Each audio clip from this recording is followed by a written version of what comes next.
दुनिया में हर इंसान के साथ कभी ना कभी कुछ ऐसा डरावना होता है जो उसकी जिंदगी बदल दे। कोई उस हादसे से उबर जाता है, कोई उसी के साथ जीना सीख लेता है। मेरे साथ भी ऐसा ही कुछ हुआ था।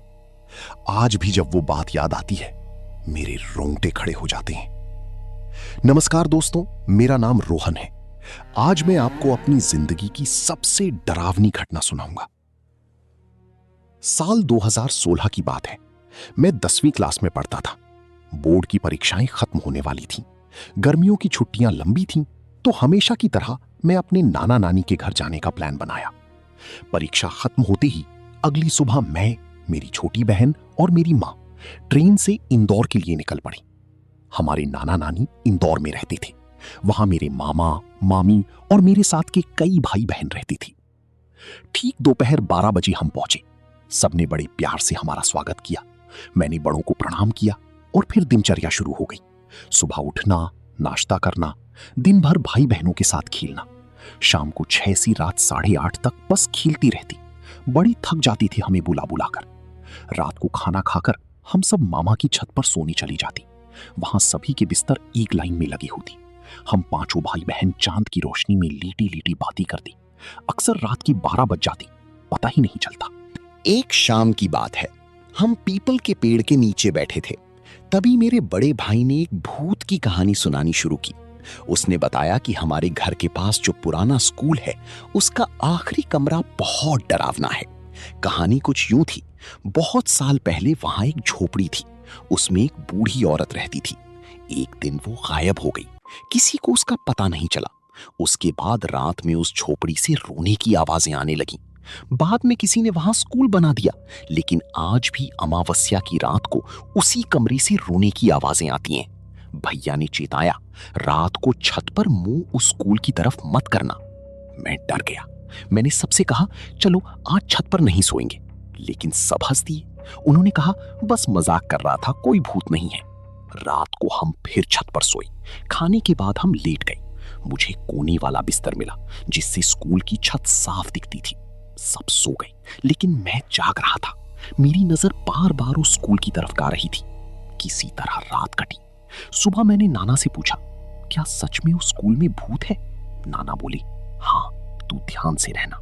मामी भी बोली, सुनते हैं अगर कोई बच्चा उस औरत को देख ली तो वो उसके पास आकर घूमने लगती है। मेरी दिल की धड़कन बढ़ गई। एक दिन मेरी बहन ने मजाक में कहा, चलो आज भूत बुलाते हैं। मैंने पूछा, कैसे? उसने बताया, हम अक्सर ये खेल खेलते हैं। मैं राजी हो गया। हमने सामान इकट्ठा किया। टूटी चूड़ियां, लाल कपड़ा, साबुन और एक बड़ा बर्तन। दिन के 3 बजे हम उसी स्कूल के पास गए। एक गड्ढा खोदा, सामान डाला, बर्तन उल्टा रख दिया और चारों तरफ बैठ गए। कुछ देर में बर्तन के अंदर से कपड़े धोने की आवाज आई, फिर चूड़ियों की खनक, फिर रोने की आवाज। मैं डर से रोने लगा। तभी मेरी मौसी आ गई। बकवास मत करो, ये तुम्हारा दिमाग का भ्रम है, चलो घर। उसी दिन शाम को घर में पानी नहीं था। मौसी ने मुझे और मेरे भाई को स्कूल के सामने वाले हैंडपंप से पानी भरने भेजा। रात का अंधेरा था। स्कूल में एक भी बत्ती नहीं जल रही थी। मेरा भाई डर कर भाग गया। मैं भी भागने लगा तो मौसी ने डांटा, अगर भागा तो देख लेना। मैं डरता डरता पानी भरने लगा। तभी स्कूल की छत से कुछ जोर से गिरा। मैं वहां से भागा, नीचे गिर गया, ठीक उसी भूतिया कमरे के सामने। मैं चीखना चाहता था, आवाज नहीं निकली। मौसी ने दौड़कर मुझे उठाया और घर ले गई। घुटने में चोट आ गई थी। रात को हम फिर छत पर सोने गए। मुझे फिर वही कोने वाला बिस्तर मिला। मैं जाग रहा था। रात के करीब 2 बजे स्कूल की छत पर किसी के चलने की आवाज आई। मैंने धीरे से कंबल हटाकर देखा। चांद की रोशनी में एक औरत लंबे बालों और काले कपड़ों में खड़ी थी और हमारी तरफ देख रही थी। मैं डर से कांप गया। फिर वो औरत मुड़ी और सीढ़ियों की तरफ बढ़ने लगी। पैरों की आवाज पास आने लगी। ऐसा लगा वो मेरे चारों तरफ घूम रही है। मेरी आंखों से आंसू निकलने लगे। तभी आवाजें अचानक रुक गईं। मैंने अपने भाई के कंबल में हाथ डाला। वो भी जाग रहा था। उसने मुझे चुप रहने का इशारा किया। फिर पायल की आवाज में वो औरत सीढ़ियों से उतरने लगी। आवाज बंद हो गई। तभी मामा, मामी, मां सब दौड़ते हुए छत पर आए। तुम लोग पागल हो? रात के 3 बजे हल्ला क्यों मचा रहे हो? हम सब रो रहे थे। नाना ने बिना कुछ कहीं सुबह होते ही हम सबको भगवान का धागा बांधा और बोले, आज के बाद रात में छत पर कोई नहीं सोएगा। उसके बाद हम सब ने नीचे कमरे में सोना शुरू किया।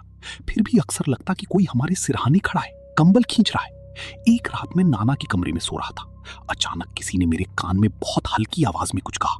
मुझे कुछ समझ नहीं आया, लेकिन सुबह उठा तो मुझे तेज बुखार था और मैं कुछ बोल नहीं पा रहा था। अस्पताल ले गए, कई दिन बीत गए, कोई फर्क नहीं पड़ा। नाना ने माँ से कहा, इसे लेकर जल्दी से अपने घर चली जाओ, ये जगह इसके लिए ठीक नहीं है। माँ ने तुरंत बैग पैक किया और हम वापस अपने घर आ गए। अगली सुबह मेरा बुखार उतर गया, मानो चमत्कार हो गया। बाद में मैंने माँ को सब कुछ बताया, कैसे मेरे साथ भूतिया हादसे हुए, कैसे उस आखिरी रात किसी ने मेरे कान में आवाज दी थी। माँ ने मुझे गले लगा लिया। आज भी जब मैं उन दिनों को याद करता हूं, मेरी रूह कांप जाती है। ये था मेरे जीवन का सबसे डरावना अनुभव। धन्यवाद।